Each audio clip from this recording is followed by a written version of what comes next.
last question. Ma'am. Good evening, General Musharaf. Salam alaikum. I'm an ex-embassy spouse, and I've worked in over 15 different countries, and I wholeheartedly agree with your statement about the conflict between Israel and Palestine causing interfaith conflict and, more importantly, world terrorism. My question to you, and it's a difficult one, we've had, quote, diplomacy for many years. It hasn't worked, or at least it has not achieved peace among these two groups that are causing conflict throughout the world. As a diplomat yourself, I have two-part questions. What limitations or demands and what incentives would you give to Israel and to Palestine? And secondly, what new players would you incorporate in this arena of negotiation and diplomacy? You're talking of, I'm not very clear on what you asked. What did I contribute towards? The first question would be, what limitations or demands would you place on Israel and Palestine as a negotiator? And secondly, what incentives would you give each group, whether economic or political, for them to play better? And secondly, what new players would you incorporate into the negotiation team? Yeah. I had an idea when I in fact launched an initiative. I saw that in resolution of the Palestinian dispute, the United States is not acceptable in the Muslim world, because the United States is thought to be too much pro-Israel in the Muslim world. At the same time, I thought there is a requirement of including the non-Arab Muslim world into negotiations as a new entity which may be more acceptable to Israel. So therefore, I thought maybe Turkey, Pakistan, Malaysia and Indonesia and the European Union could be a good body to try to move the peace process forward. European Union being maybe more acceptable to the Muslim world, and the other 4 countries may be more acceptable to Israel.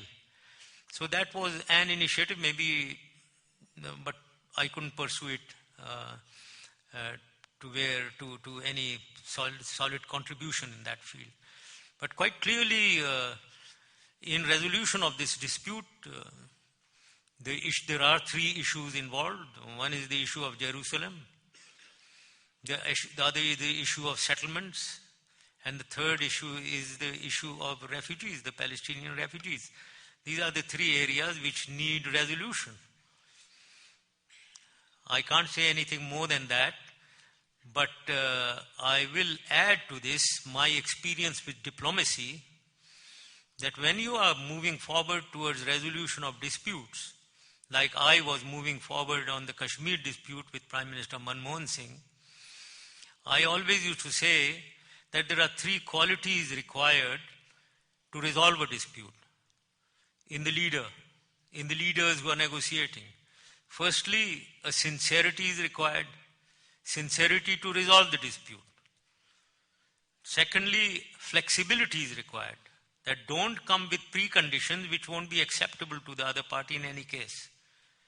So a flexibility with an open mind. And lastly, which is very important, boldness is required. Boldness, because any peace deal requires give and take. It cannot be a take and take. Nobody will allow that.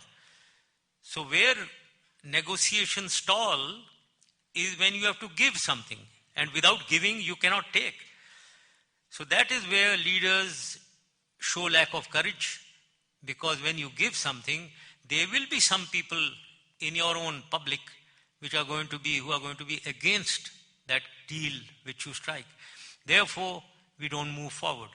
So I only can say that I hope on this Palestinian issue, while President Obama has initiated a process where, may I say, that he is certainly more acceptable in the Muslim world, he is able to come out with fresh initiatives to move the peace process forward, and we come to a resolution of the dispute amicably to the betterment of both Israel and the Muslim world. I mean, I can't say anything more than that. Thank you very much. Thank you. Thank you, President Musharaf. Thank you very much, President Musharaf, and thank you for being with us tonight, ladies and gentlemen.